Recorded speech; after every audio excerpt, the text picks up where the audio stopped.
MIDC की तरफ से निकाले गए झोपड़पट्टी पुनर्विकास टेंडर प्रक्रिया पर जहां एक तरफ नवी मुंबई बीजेपी के नगर सेवक और वन मंत्री गणेश नाइक की तरफ से लगातार विरोध किया जा रहा है, तो वहीं अब एकनाथ शिंदे की शिवसेना खुलकर झोपड़पट्टी पुनर्विकास परियोजना के समर्थन में आ गई है।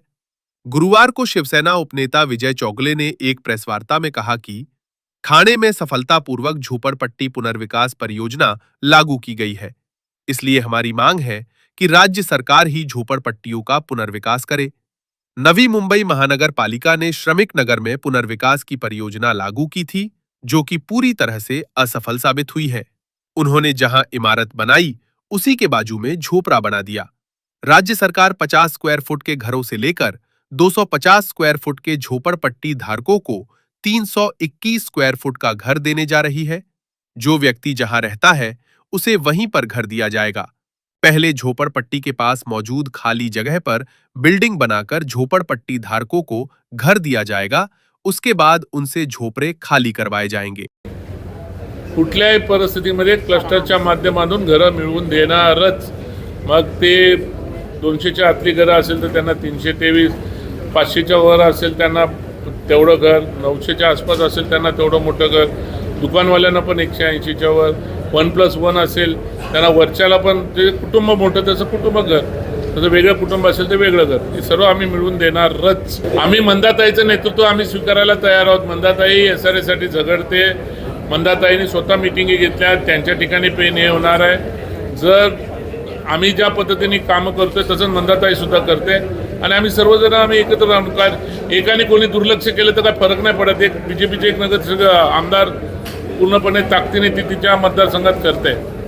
ठीक आहे, मराठी माणूस आहे, दलित वर्ग त्याच्यामध्ये जास्त आहे, बहुजन समाज आहे, म्हणजे झोपडपट्टी पाहण्याचा दृष्टिकोन या इथल्या नेत्यांचा फार वेगळा झाला।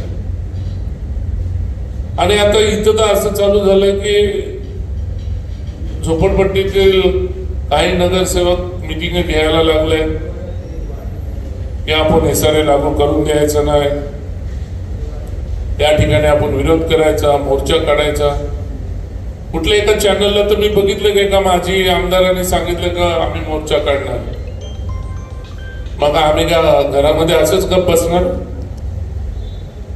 उद्या मोर्चाने इथं काढला, आम्ही मोर्चा आमच्या न्याय हक्कासाठी मंत्रालयावर मोर्चा काढू। शेवटी ह्यांना जनाची नाही मनाची तरी वाटायला पाहिजे। सत्ता तुम्ही पण एका पक्षामध्ये आहात, ज्या पक्षाचा मुख्यमंत्री आहे, आणि त्या मुख्यमंत्र्यांच्या माध्यमातूनच काही गोष्टी या ठिकाणी झाल्या असतील, उपमुख्यमंत्र्यांच्या माध्यमातून काही गोष्टी इकडे झाल्या असतील। म्हणजे ही सरकारला चॅलेंज करणारी ही नवी मुंबई महानगरपालिका तयार झाली। मी काल परवाला 2-4 दिवसापूर्वी कुठेतरी मी एका चॅनलला बोललोय